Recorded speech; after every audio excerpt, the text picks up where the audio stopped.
What's the biggest shift that you've had in your career? So that's an amazing question. I've had a couple big changes. I think probably the biggest one was moving to Mexico. I think would have to be the biggest shift. A couple, 2, 3 career changes in between before then, but moving to Mexico is a different way of doing business. Learning the culture, learning how people do business here, and really appreciating the hard work of Mexicans and learning the way to do business here. I think Cabo allows you to have a little bit of a slower paced business life and business style, which is fun. It's a beach town. It's a fun town. It also is excessive in good and in bad, whichever way you want to go with it. So you can find both of those areas. So kind of learning how business is done here in Mexico, moving here. I opted for the slower business life, just enjoying the day to day, enjoying being able to go to the beach on a Tuesday. Things that, because of the way that we've set the business up and been able to automate and things, we've been able to do that. It's obviously established now. But I think the biggest change was definitely moving to Mexico. And going from the super fast pace to now. And I didn't even realize it was fast paced until it was then slow. And I was like, whoa, I was on go for so long. And not that it's a good or a bad thing. It's just different. It's different now. Yeah. Thank you for sharing that. So now tell us a little bit about yourself, who you are, where you're from, and really what brought you to Cabo. So my name is Natalie Richards Michán.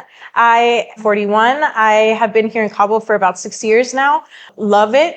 Wouldn't go back. Wouldn't change it. There's good in everywhere, but here Cabo is home now. I'm from San Diego, California, born and raised. My parents are Colombian and Mexican. And so I grew up in a Latino household. I'm the oldest of 10 kids. So fun Latino household in San Diego. So good times. For my high school years, I decided that high school was not for me. I started working before my freshman year, summer, and I realized that money was a really fun thing to earn. And so I went back to high school for my freshman year and was like, this is not for me, the drama, the high school scene. So I opted to homeschool myself and did that during lunch while I worked full time at a newspaper. Spanish speaking newspaper is the largest Hispanic newspaper in San Diego County. And so I was able to also improve my Spanish there, work with Latino business owners. From there, realized that they needed a lot of help with their technology and their digital assets. So them themselves started asking me like, okay, I advertise in the newspaper with you, but I also want my website, and it was that transition at that time going into digital and helping these small businesses transition into the digital space. That was super interesting for me. So I learned how to build websites and build them for them and how to integrate different systems into their businesses. And so that took me into that space. I did that for about 10 years and then launched a tech startup. Okay. The tech startup is a platform. It's Go Along Travels. It's a platform where travelers are able to upload their travel content and automatically artists and products from their region where they're traveling are linked to their video content. Their viewers are able to click, buy the products, and the artisan gets the sale and the traveler gets a commission. So it's a win-win for everybody. It's a really fun project. I love my passion project. And that took me to Mexico City 7 years ago for an accelerator, a tech startup accelerator, Founders Institute. That was a fun 3 months, testing out the product and pivoting, changing things. We had investors. We raised 150 in our friends and family round, got our MVP out. And I also met my now husband there in Mexico City, which was also a game changer and a life changer for a good way, Isaac. And he, in that process, was looking to move from Mexico City. So then we took the project of moving and traveling around Mexico City in a van camper for 8 months, trying to find where he was going to buy the next property.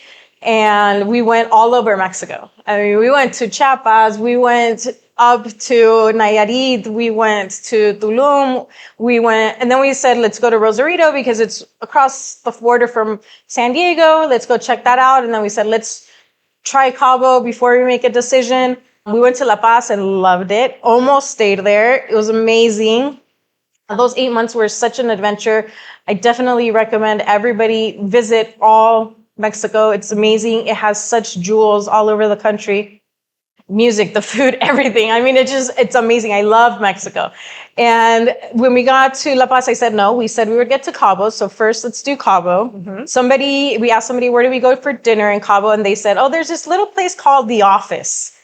And so we arrived at The Office, and it was the tiki torches, the live music, the sand, the beach, the arch across. And we got there and we walked in and I was like, oh my gosh, Isaac, we're home. We're here. We made it. And that was a really special moment for us. And we really connected at that moment with where we were. And we started building businesses here.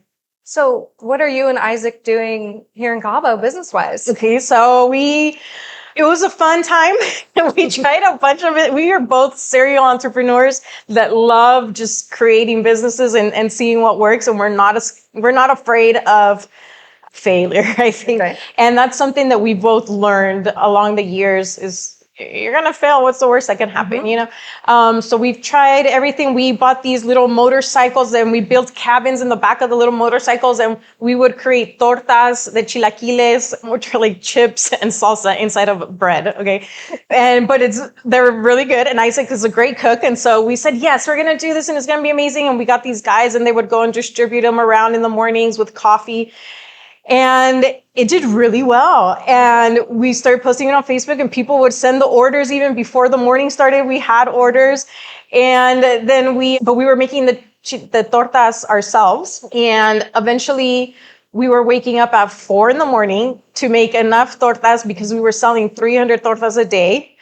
And I turned to Isaac as I wake up. I am not a morning person. Fine. And I look at Isaac one day at 4 a.m. I was like, do you really want to do this for the rest of your life? And he's like, no, I don't. And I was like, this is not the business for us. And we closed down. We sold the business to another family. Cool. They continued running it and it was great. And it was already set up and everything. And so we went from trying a lot of those cool things that we needed to do to test out the market, see who the client was here, see pricing wise. We learned a lot. But the one that really stuck with us, we're good at and that I like and that we enjoy and that has given us also the freedom of time to do other things has been Airbnbs. But we have a model that is a little different. It's hostel style, but it's private rooms. And so we're now on our second project. We get big properties and we divide them up into little rooms and we rent out the rooms on platforms, but then we move over to just Google Maps because then we don't pay the commission from the platforms. And then it's like a budget friendly, clean, safe, family oriented house, shared kitchen, common areas. So everybody's kind of has their own space, but also comes out and cooks together and has dinner together. And they go travel together. They do tours together. They sometimes work together. They end up, sharing jobs and things like that. And so it's a really cool vibe and atmosphere for them to be in. And now we're on our second project in building. So now we do the construction of the new rooms and the new property and just growing that way. We also have tents. I mean, we do anything for our guests to be able to come and enjoy Cabo. Cabo is an expensive city. So we give them an option to have a clean, safe space where they're not paying thousands of dollars so that they can go and enjoy the actual city and everything that the city has to offer. So we've created that and we have a lot of fun with it. We have a lot of fun with our guests and we're the top ranked properties in all downtown Cabo for hotels. We've implemented my technology background goes into play and we've integrated all of our systems on 80 different channel managers across the world. And so we have people from Japan come and different, like the Airbnb of Japan, we're integrated with their systems. And so then we get travelers from all over the world that come and they share their stories with us. And we make sure that they love Cabo when they leave and that they have the great experiences that they're looking for. And so integrating all of those systems, automating it all, making it easy for us and for the guests through technology is super important. And now we're at that point. We've been doing that for about 5 years now. Now we're at that point where it kind of runs on its own and we just get to have the fun part and enjoy the guests when they come. So Oh, that's amazing. Yeah. And I love how you shifted from like the crazy busy lifestyle in the US into more of the relaxed lifestyle here in Cabo, but I'm sure you keep yourself pretty busy. What else are you involved in? Yeah, by choice, but also because we're doers and we like to, make things happen. I'm in a location where the street wasn't on the best of the streets. And so it's like, we need to get involved in some kind of association, organization where you don't feel alone as a new business here in Cabo and in Mexico. We kind of, if you have questions or you kind of just need somebody that give you that support, that they would be there. And so I joined the Association of Business Owners, Cabos, la Asociación de Empresarios de Los Cabos, and quickly got very active with them because they're just a fun group and there's a lot that can be done in Cabo. And I think giving back in community is super important. I think we've already established ourselves pretty good with what we need. And now it's time for us to be able to give back to community. And plus our guests need a clean, safe city to come to. And so giving back is a double win. And we do a lot with the association. Through the association, I'm part of the committee for Viva la Plaza. Viva la Plaza is an event that happens every Sunday, 5 to 9 p.m. Cultural Mexican quality event. There's food, there's art, there's music. Every Sunday, it's a different dance performance, different music performance. Just a really fun Sunday evening. We close down the streets. Kids come out with their skateboards. The families are walking around. They're walking their pets. They have dinner with us. So it's a nice cultural event. We made it with the tourists in mind to give them an option, a cultural option to know Mexico a little bit better. Okay. But it's actually turned out to be an event that's super loved and supported by the locals. And we have a lot of regular locals that are joining us now every Sunday. And it's now like 70% locals, 30% tourists. And so the tourists want to go where the locals are anyway. So it's helped in getting the word out. And it's just a really nice event on Sundays that the association puts together through the committee of Viva la Plaza. They're at the Amelia Wilkins Plaza in downtown Cabo every Sunday, 5 to 9. Every Sunday is a different activities. So it's just a good time. So I'm busy with that, busy with the association, continuing to grow our own businesses with construction now with more rooms and doing cool things like this, like podcasts. That's amazing. Like finding ways in which to support and which ways we can make Cabo grow and shine, be all that it could be. That's amazing. I love how involved you are in the community. And I know from supporting small businesses and whatnot, our kombucha is one of your vendors at Viva la Plaza, yeah? We love her. We love her. We love her kombucha. I am one of her fans and I am one of her consumers because her stuff's so good. We love her. Yes, we have our artisans there. We have regional products from cheeses to honey to bread, everything. It's just a really cool event. And she's been a part of it since day one, never missed a Sunday. She's there every single Sunday. Come support local, come support the artisans. Everything is handmade. Nothing's resold by all of our artisans. And so it's a good way to be able to support community and also enjoy community. I love it. Absolutely love it. Now, what's your favorite part about doing business here in Cabo San Lucas? It's fun. It's fun. I think Cabo, the fun part of it allows you to be as much or as little as you want. And you can give as much or as little and it's appreciated. It doesn't, no te exige. It doesn't require you to be too much or, so if you have a little bit of time, you give it and it's good. And if you have a lot of bit of time, you give it and it's good. And so I think I enjoy that accessibility to the city and to help out without having the requirements of it has to be this way or that way, which I felt was a little bit back in the States of where if you're not in it to win it, then why are you in it? And here it's just like, you here? Cool. Let's have fun today. And if you're not tomorrow, that's fine too, So it's just a laid back vibe here in Cabo. And I speak Cabo, when you ask me Mexico, I speak Cabo because it's different. Yes.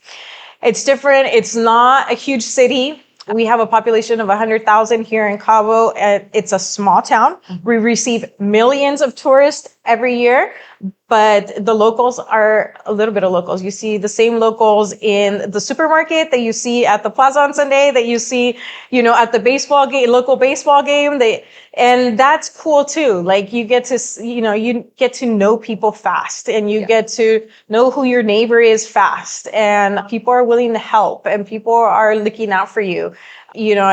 Somebody gets lost and they know where to send you because they know where your places are and they know who you are. And so I think the community, tight, small community, and that it allows you to be at whatever pace you want to be at. I've really appreciated that of Cabo. Yeah, absolutely. I mean, I know there's been times where you and I've been texting. Yeah. And then I look up and there you are across the street or in the same store as me. And that's a literal story. Like that really happened. Yes. And it's happened several times. Exactly. So that's how small of a town, besides the fact that we are like connected on another level. Yeah. But that's how small Cabo is, where that can happen. And that's funny and that's fun, and you don't feel lonely. You don't feel alone because kind of everybody's your neighbor type thing, because it's so small. I love that. I feel at home with that.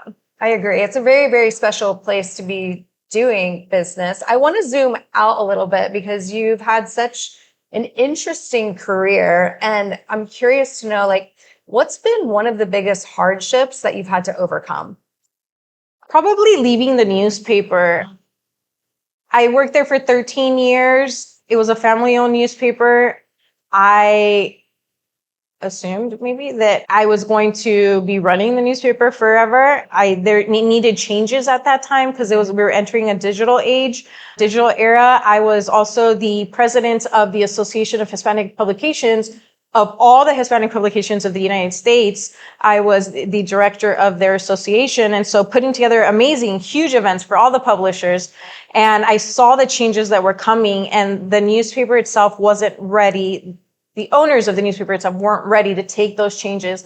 So accepting the potential that was there for a market, but having to accept that the people weren't ready for it was hard. And I had to make the decision, or the decision was made for me, that I had outgrown the company and no longer had space there, and leaving and finding my own way, which was the best thing that ever happened.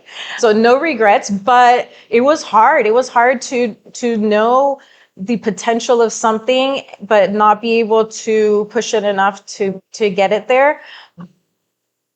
And now I see the consequences of having not taken it there, but it's not mine, and that's tough to look at something that you love so much, but it's not yours, and having to accept those falls.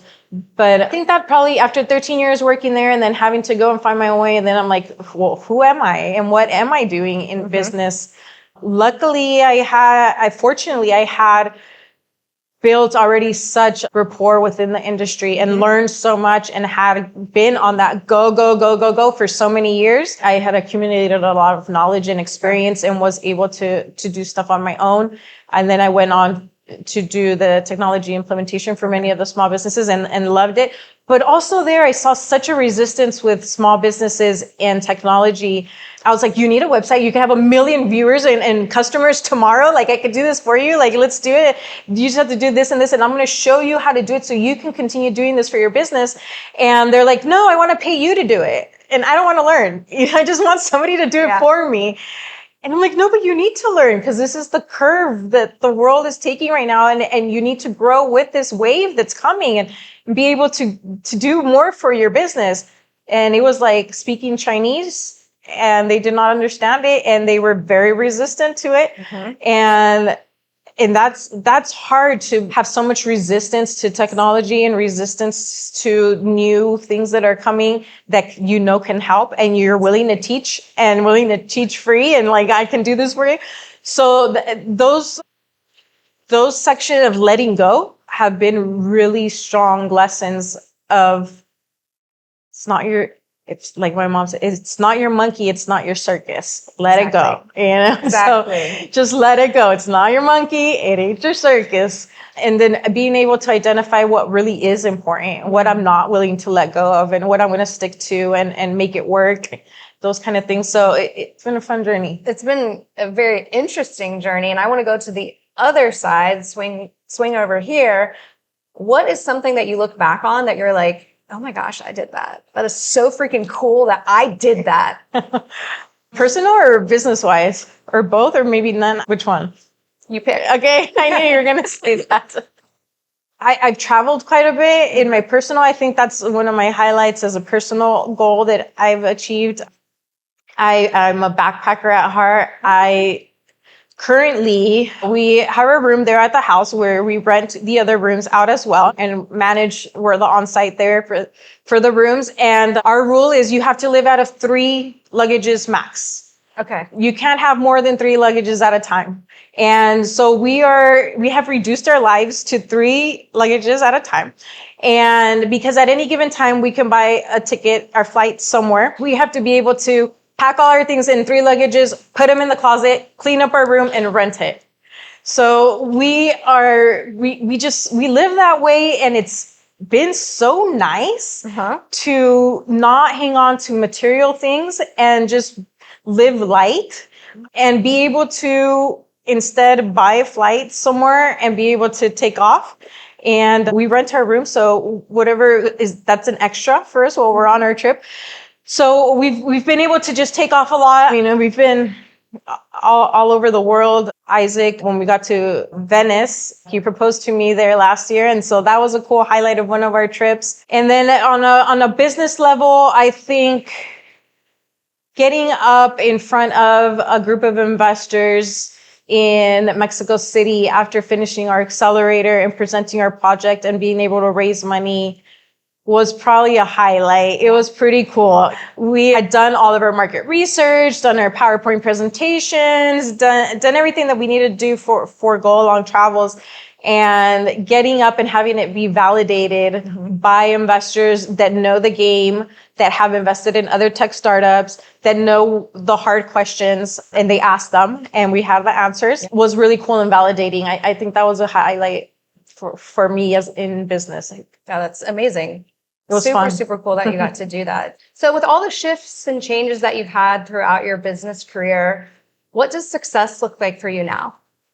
That's changed. Before, my answer would have been different. A couple years ago, success looked different. I was on a race to my first million, and nothing was going to stop me from getting there. And now success doesn't equal money. It's changed.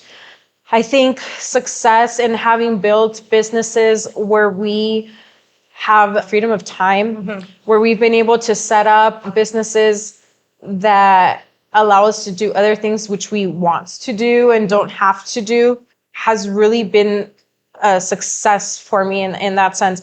I think even my family still is, Natalie's going to be the richest one day, and that's not really what's important anymore. Finding purpose, being able to fulfill purpose is a lot more achieved. And I think achievement comes with success. And so I think it all stems down to what purpose you have, how you feel fulfilled, freedom of time. We've been able to travel. We have some travels planned up. And so those kind of things would make me feel more successful today, different than what that answer would have been a couple years ago.